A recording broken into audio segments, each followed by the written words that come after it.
오늘 우리에게 주시는 하나님의 말씀 요한복음 4장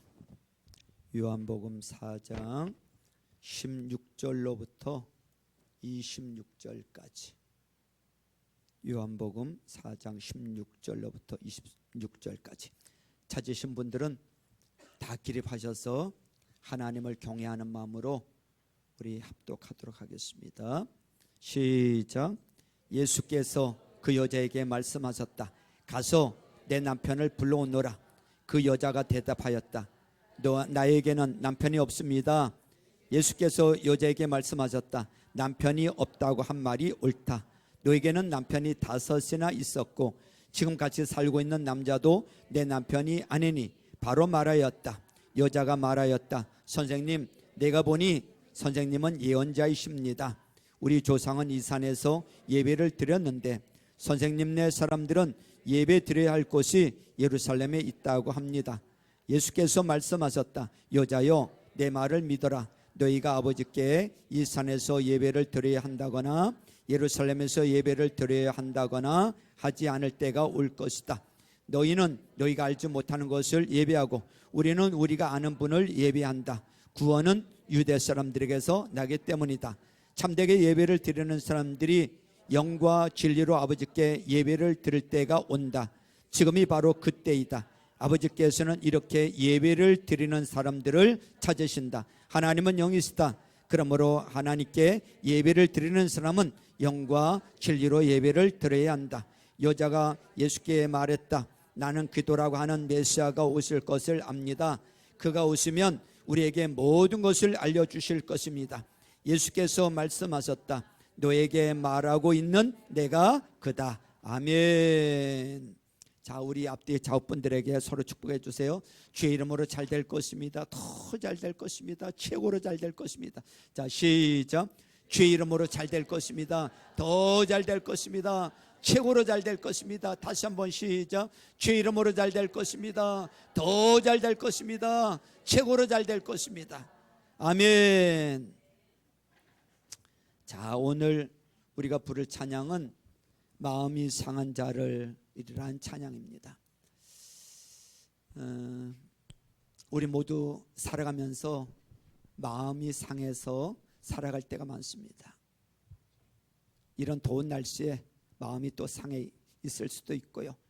또 어릴 때부터 받았던 그 상처들이 우리 안에 많이 있습니다. 이런 마음의 아픔들, 상함들, 또 이런 상처들을 가지고 살아가는데 오늘 본문에 나오는 한 여인도 그런 여인이에요. 그런 여인이 예수님 만나서 치유함 받고 회복되어지는 것처럼 오늘 상한 마음을 가지고 또 아픈 마음을 가지고 나오신 여러분들 예배 가운데 주님이 만져주시는 은혜로 치유함 받고 회복되는 은혜가 있으시길 바랍니다.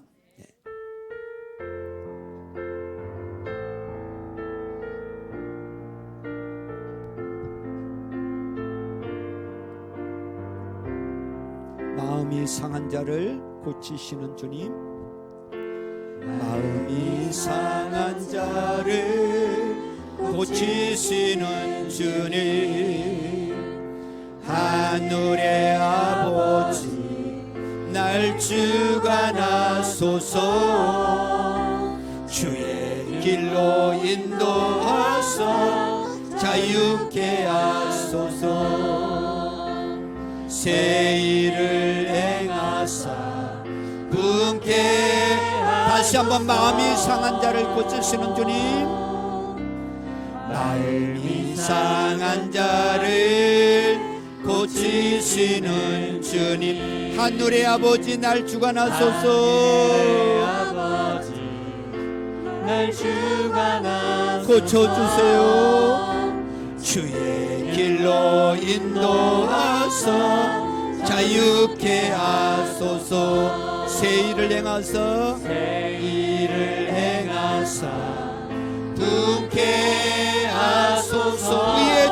의에 줄이고 목이 마르니 성령의 기름 부소서. 오늘 여러분들의 목마름이 다 해결되길 바랍니다. 줄이고 목이 마르니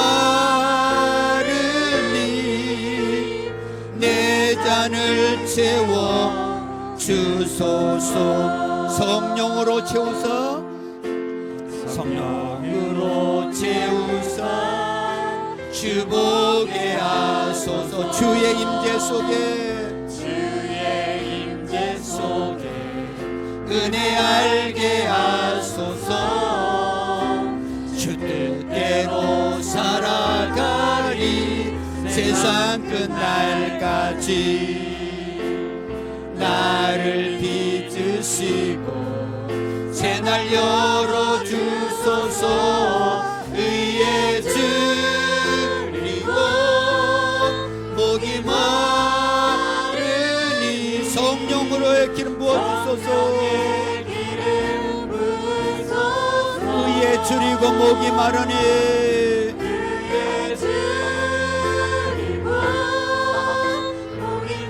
내 잔을 채워주소서.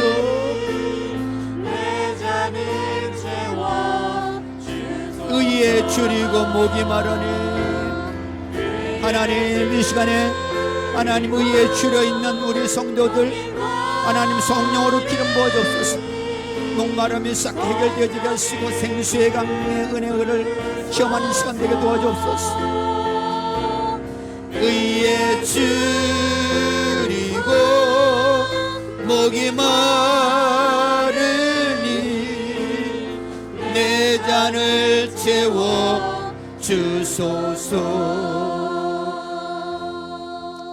하나님 우리 아버지, 우리 가운데 마음이 상한 자들, 또 마음이 병들어 있는 자들, 또 어릴 때부터 있었던 이 마음의 아픈 상처들, 이 시간에 주님 앞에 가지고 나왔습니다.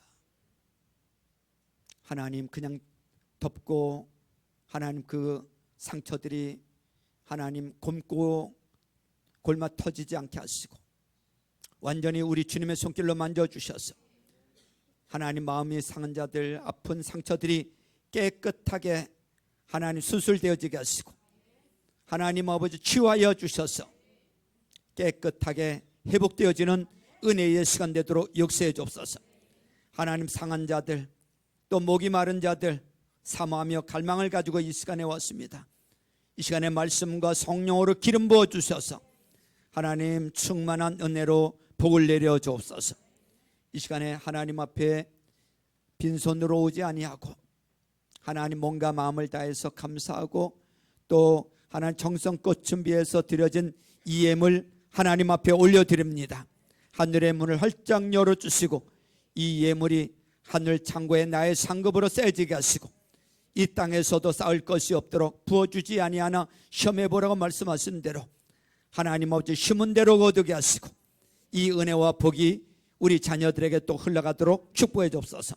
하나님 11조의 복을 받게 하시고 하나님 또 기적의 11조도 시험하게 하시고 더 하나님 풍성하도록 복을 내려 주옵소서. 하나님 여러 가지 기도 제목들 가지고 감사를 드립니다. 이래도 감사하고 저래도 감사하고 하나님 아버지 자녀의 이름으로 하나님 아버지 또 생일로 이렇게 저렇게 감사한 손길들마다 기뻐 받아 주시고 감사하는 그 10년 가운데 하나님 이번 주간에도 감사한 일들이 넘쳐나도록 축복해 주옵소서. 하나님 선교의 물로 건축의 물로 주정의 물로 몸과 마음을 다해서 헌신하는 우리 남녀 종들을 지켜주시고 하나님 은혜 위에 은혜를 더해 주시고 복에 복을 더하여 주시고 한 주간도 승리하도록 하나님 아버지 축복해 주시고 이 예물이 하나님의 영광을 위해서 또 합당하게 잘 쓰여지도록 하나님 복을 내려 주시고 우리 사랑의 동산교회 하나님 재정의 복이 넘쳐나도록 하나님 물건들이 풍성하게 일어나고 또 들어오도록 축복해 주옵소서. 예수님의 이름으로 축복하며 기도하옵나이다. 아멘.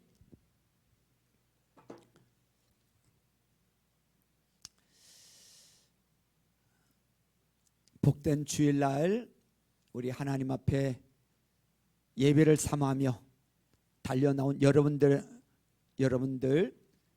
이 시간에 주님께서 여러분들을 주님의 품에 꼭 안아주셔서 하나님의 풍성한 은혜가 넘쳐날 수 있기를 바랍니다. 저는 오늘 본문의 말씀을 가지고 함께하고 싶어요 라는 제목으로 은혜의 말씀을 나누고자 합니다.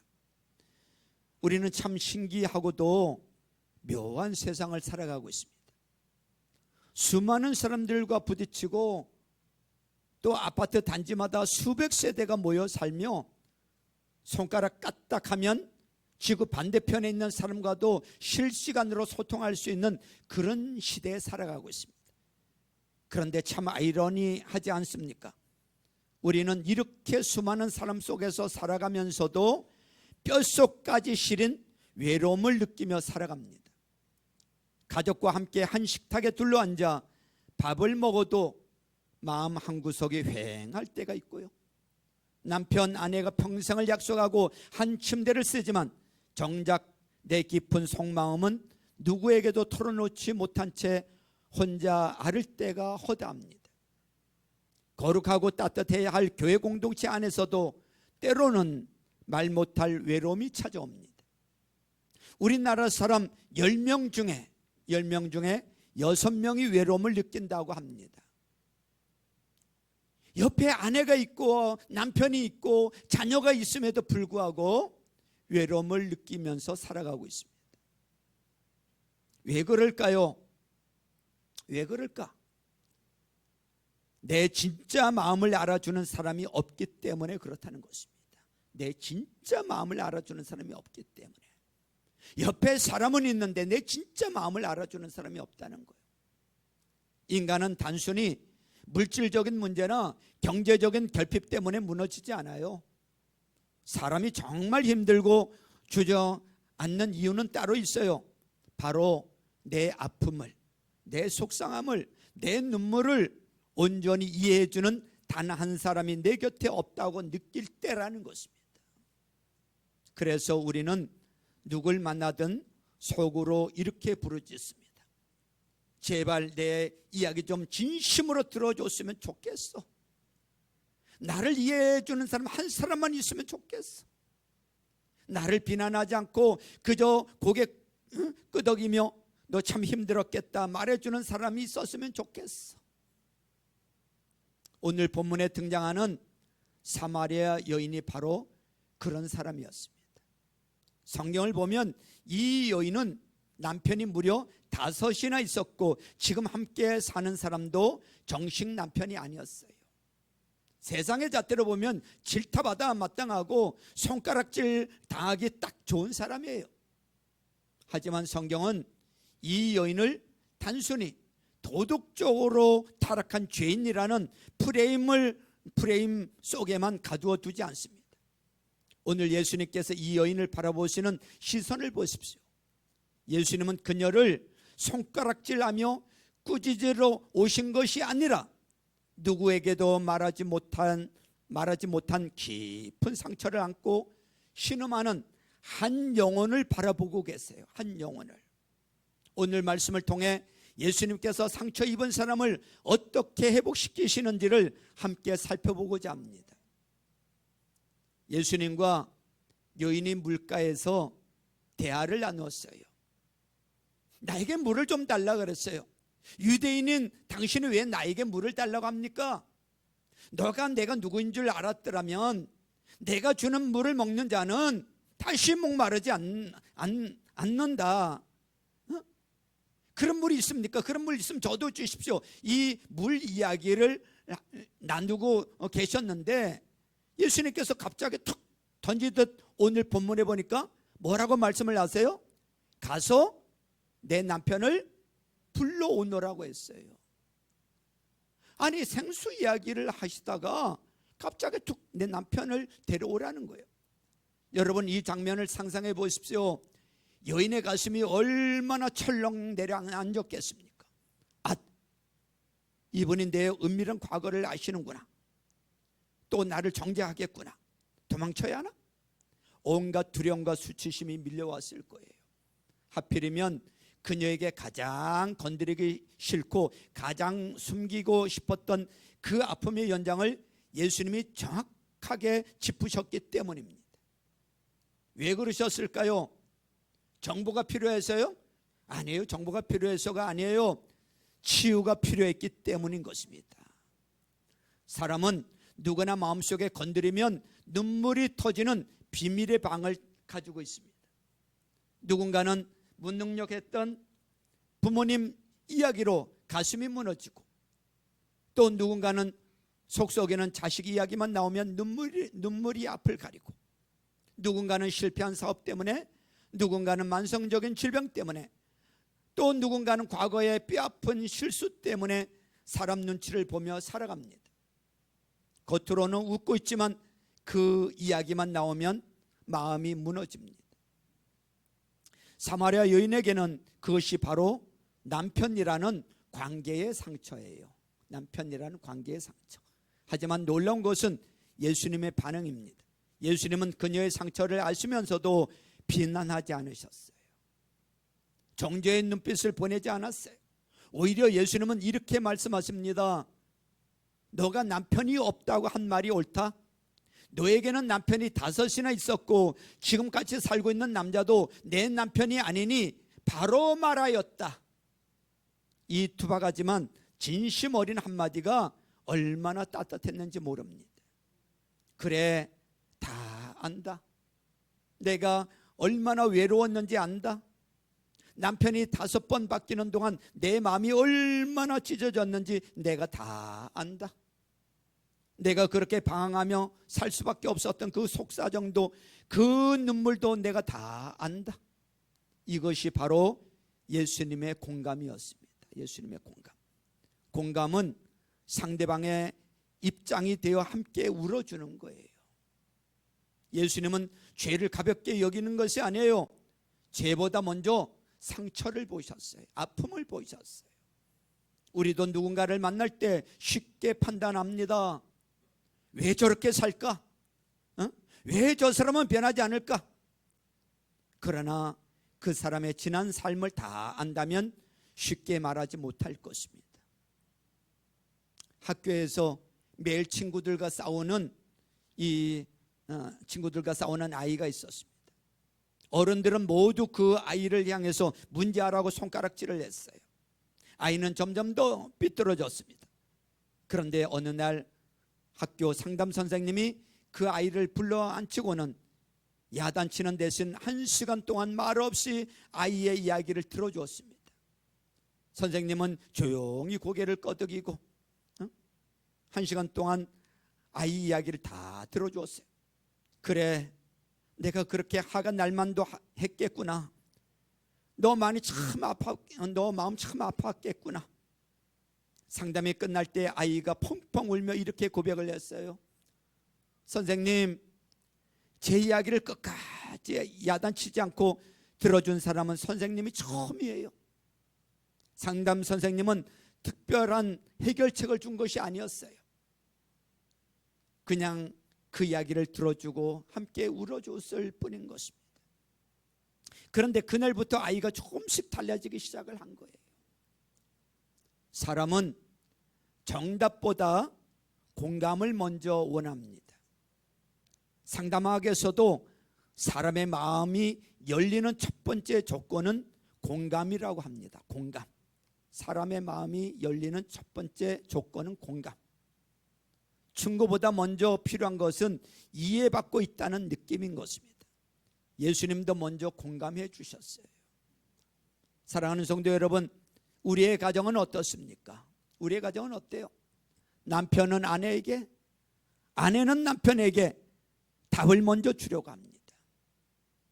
저희 집에 보면 저도 마찬가지고, 아내나 남편이나 해결책을 요구하는 것이 아니라 공감을 원할 때가 많거든요.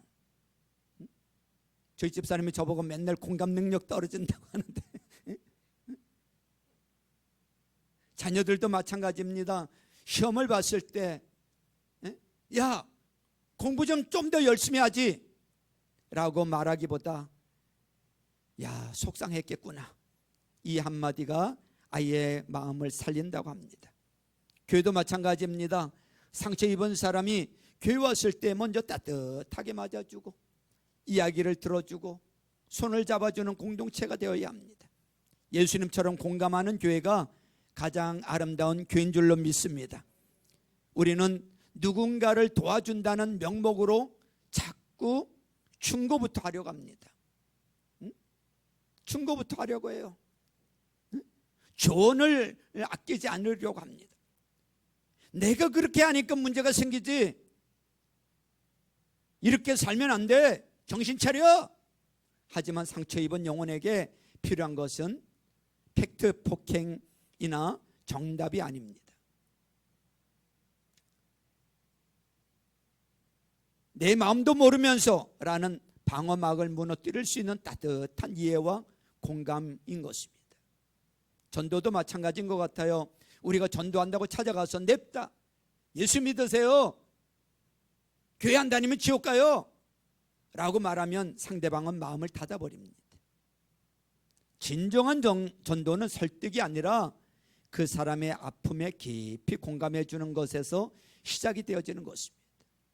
사랑하는 성도 여러분, 우리는 사람을 너무 쉽게 평가하는 시대를 살아갑니다. 겉으로 보이는 모습만 보고 그 사람을 판단을 해요. 그 사람이 웃고 있으면 행복한 줄 알고, 또 잘 사는 것처럼 보이면 아무 문제가 없다고 생각을 해요. 그러나 사람의 마음은 겉으로 보이지 않아요. 어떤 목사님은 이런 말씀을 하셨어요. 모든 사람은 보이지 않는 십자가를 하나씩 다 지고 살아간다고.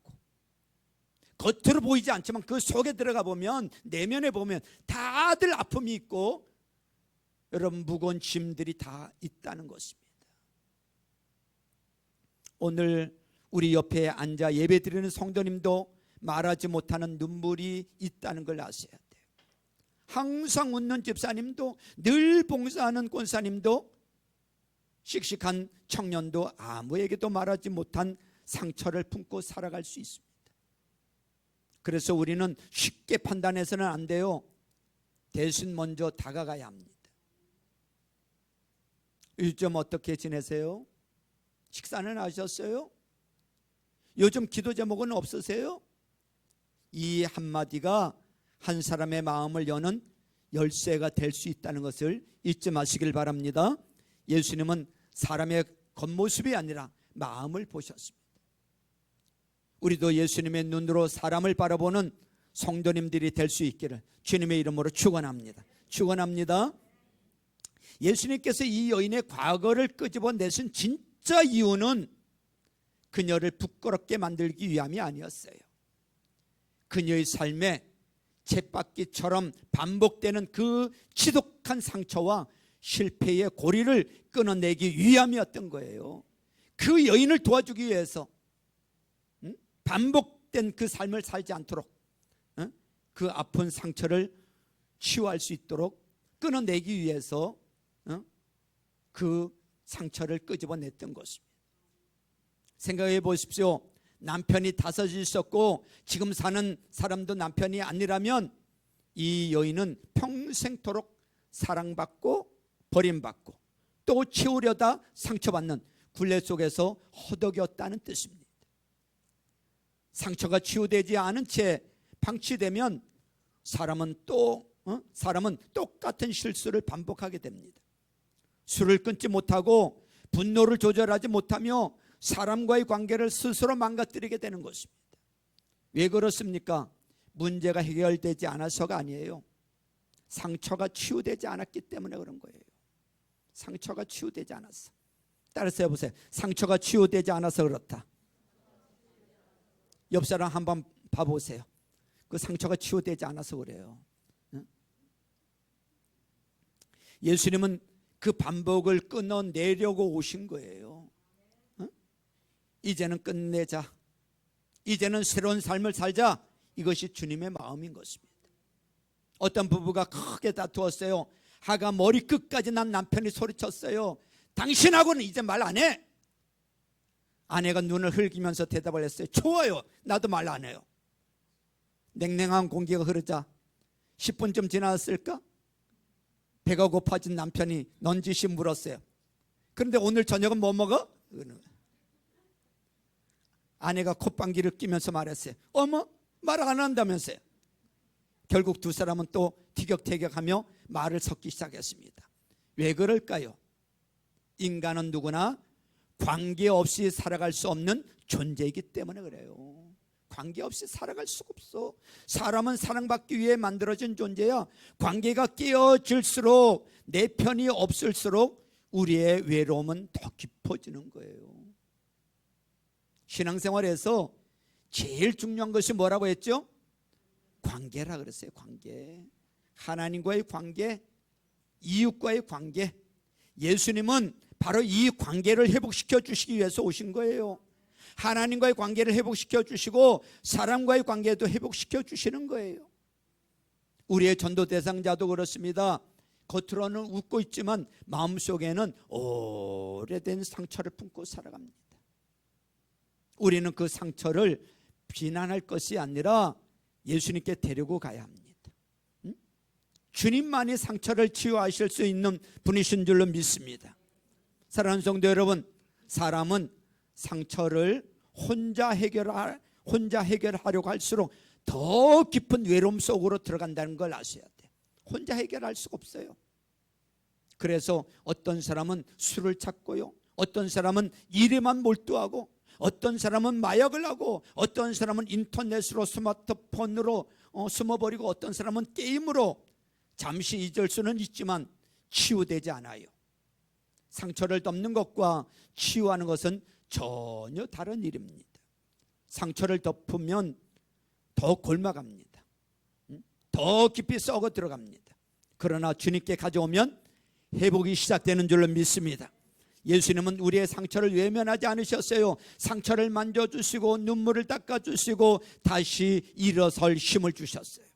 그래서 우리는 사람에게만 기대지 말고 예수님께 나가야 하는 것입니다. 주님은 상한 갈대를 꺾지 아니하시고 꺼져가는 심지를 꺼뜨리지 아니하시는 분이세요. 놀라운 일이 일어났어요. 예수님으로부터 깊은 공감과 위로를 받은 여인의 태도가 순식간에 바뀌어집니다. 그녀의 시선이 자신의 부끄러운 과거에서 하늘을 향한 거룩한 질문으로 옮겨가요. 선생님, 내가 보니 선생님은 예언자이십니다. 우리 조상은 이 산에서 예배를 드렸는데 선생님네 사람들은 예배 드려야 할 곳이 예루살렘에 있다고 합니다.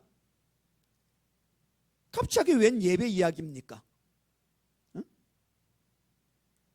뜬금없이 보이지만 이것은 마음의 문이 완전히 열렸다는 결정적인 증거예요.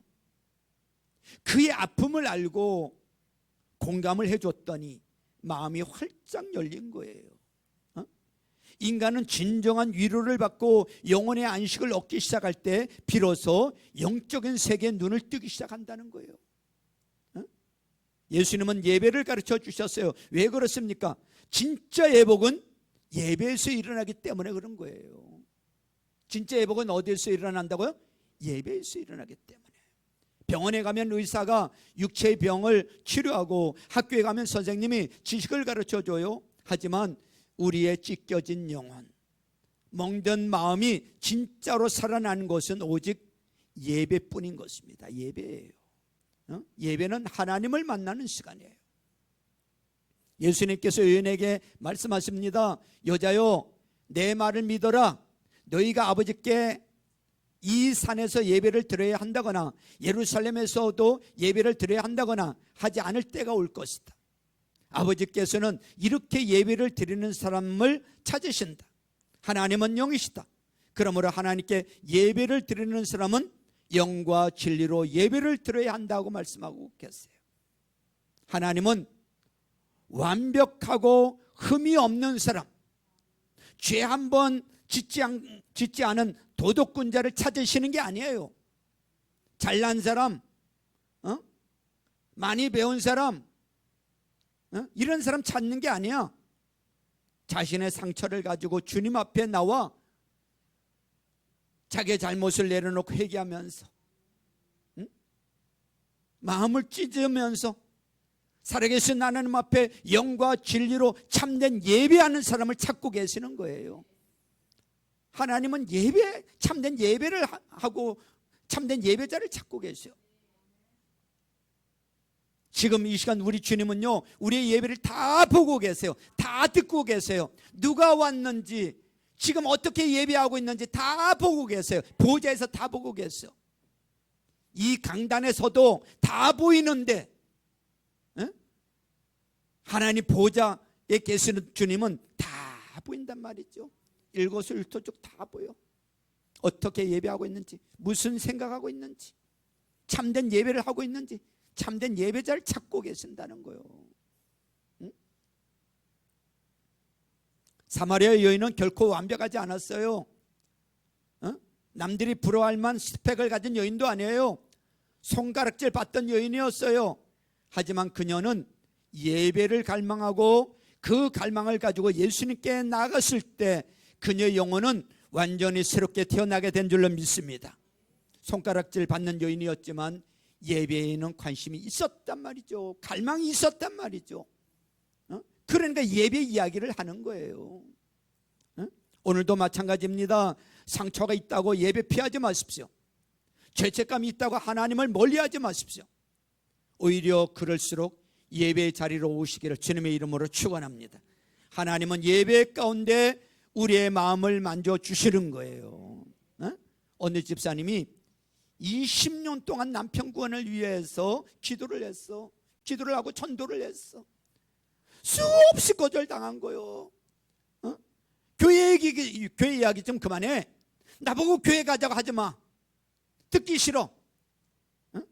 그런데 어느 추수감사주일 딱 한 번만 가보자. 남편이 아내가 그렇게 부탁을 하니까 딱 한 번만 가보자는 아내의 부탁을 들어주었어요. 마지못해 예배 참석을 했습니다. 그런데 설교를 듣는 동안 눈물이 멈추지를 않는 거예요. 눈물이 멈추지. 예배를 마치고 집으로 돌아가면서 남편이 말을 하는 거예요. 왜 이제야 나를 데리고 왔어? 왜 이제야 나를 데리고 왔어? 그 사람을 변화시킨 것은 아내의 말 솜씨가 아니에요. 예배 가운데 역사하시는 성령님이신 줄로 믿습니다. 그래서 전도는 사람을 변화시키는 것이 아니라 예수님을 만나게 해주는 거예요. 우리는 초대하면 됩니다. 어디로? 목장 예배로 초대하면 돼. 목장 예배로. 목장으로 가기가 어려운 사람이 있다면 교회로 초대하십시오. 예수님께서 만나 주십니다. 설교를 통해서, 찬양을 통해서, 기도를 통해서 우리 성령님께서 만나 주세요. 성령님께서 친히 마음을 열어주시는 줄로 믿습니다. 사랑하는 성도 여러분, 예배는 의무가 아닙니다. 예배는 하나님을 만나는 은혜의 자리예요. 우리가 찬양할 때 하나님은 우리의 마음을 만져주세요. 말씀을 들을 때 하나님은 우리의 생각을 새롭게 하십니다. 기도할 때 하나님은 우리의 짐을 대신 져주십니다. 그래서 예배를 마치고 돌아가는 사람들의 얼굴은 설명하기 어려운 평안함이 있어요. 올 때하고 갈 때하고 다릅니다. 올 때의 모습을 보면 참 어두워져 있고 사나워져 있고 싸우려고 덤벼드는 것 같고 막 그렇습니다. 예배 끝날 때 되면 이제 쫙 풀어져서 이제 마음이 평안해져서 이렇게 갑니다. 여러분, 환경이 그대로인데 달라진 건 없어요. 환경은 그대로인데 마음이 달라진 거예요. 문제가 없어져서가 아니라 하나님이 함께 하신다는 확신을 얻었기 때문에 그런 것입니다. 일주일 동안 묶여져 있던 것들이 처음에는 잘 안 풀어져요. 이제 예배 끝날 때 되면 풀어져요. 그러면 예배 끝나. 그리고 또 나가가지고 또 힘들게 살면서 또 묶여 있다가 또 교회 와서 아이고 처음에 안 풀어져요. 힘들어요. 예배하는 모습들 보면 말씀도 처음엔 잘 안 들려오고 끝날 때 되면 이제 풀어져. 이걸 일주일에 한 번씩 이렇게 하고 있으니 이거 어떻게 해야 되겠어? 바로 풀어줘야 되는데. 그러니 매일 우리는 말씀 먹고 매일 기도할 수밖에 없어. 오늘 우리가 함께 읽은 본문의 마지막 절 25절과 26절은 이 감동적인 만남의 하이라이트예요. 여인이 예수님께 이렇게 말을 합니다. 25절에 보니까 여자가 예수께 말했다. 나는 그도라고 하는 메시아가 오실 것을 압니다. 그가 오시면 우리에게 모든 것을 알려주실 것입니다. 그러자 예수님께서 그녀에게 직접 자신의 정체를 밝히죠. 자, 26절 시작. 예수께서 말씀하셨다. 너에게 말하고 있는 내가 그다 그랬어요. 이야, 여러분, 이 짧은 한마디가 사마리아 여인의 가슴에 어떻게 박혔겠습니까? 너하고 말하고 있는 내가 그다. 바로 내가 그도다. 내가 메시아다. 응? 사람들에게 손가락질 받으며 한낮에 땡볕에 사람들을 피해 물을 기르러 오던 이 여인, 남편이라는 그늘 뒤에 숨어 평생을 죄책감과 외로움 속에 살아가던 여인에게 우주를 창조하신 메시아가 찾아와서 내가 바로 그다. 내가 너와 함께 있다. 야, 그들을 만났을 때 얼마나 감격했을까요? 얼마나 좋았을까요? 그러니까 물동이를 가지고 물 기르러 왔던 여인이 물동이를 버려두고 동네로 뛰어가잖아요. 부끄러움이 사라진 거예요. 내가 그를 만났다고, 그들을 만났다고, 와서 보라고. 응? 그 순간 이 여인의 가슴 속에 있던 모든 상처에 고름이 터지고 그 자리에 하나님의 치유와 은혜가 가득 채워졌던 것입니다. 외로움이라는 차가운 감옥이 주님과 함께하는 감격스러운 예배의 광경으로 바뀐 것입니다. 말씀을 정리합니다. 사랑하는 성도 여러분, 오늘 하나님께서는 우리에게 두 가지를 부탁을 합니다. 여러분들 부부 사이도 그렇고 부모 자녀 사이도 그렇고요, 특히 우리 VIP들에게 이 두 가지를 꼭 여러분 기억하셔야 돼요. 첫째는 내 곁에 있는 누군가의 상처에 깊이 공감해 주라는 것입니다. 따라서 해보세요. 누군가의 상처에 깊이 공감해 주라. 정죄하지 말고 비난하지 말고 먼저 그의 이야기를 들어주라는 것입니다. 어제 그런 일이 있었어요. 우리 아들이 평강이가 4시 반에 전화를 했어요. 저녁 잡수시지 말고 기다리고 계세요. 맛있는 거 사간다고. 그럼 곧 오겠지. 곧 오겠지. 기다렸어요. 오지 않는 그대요. 기다려도 오지를 않아요. 7시가 돼도 오지를 않아요. 전화를 했어요. 핸드폰이 꺼져 있는 거예요. 언제 올지도 모르겠고 핸드폰은 꺼져 있고 저녁은 먹어야 되는데 기다리라고는 했고 8시 돼서 왔어요. 제가 승질부터 냈어요. 그러면 안 되는데, 공감해 줘야 되는데 제가 참 이렇게 부족합니다.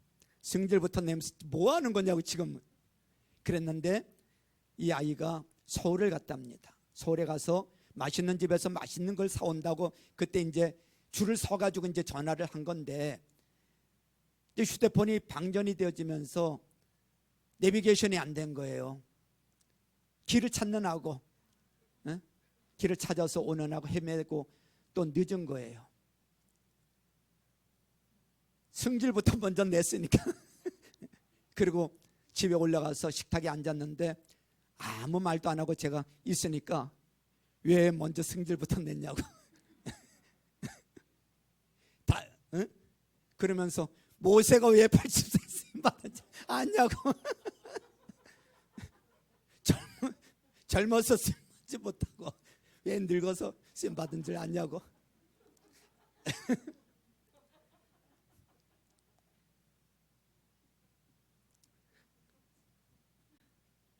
무슨 말인지 몰라요? 아직도 그렇게 젊으냐고.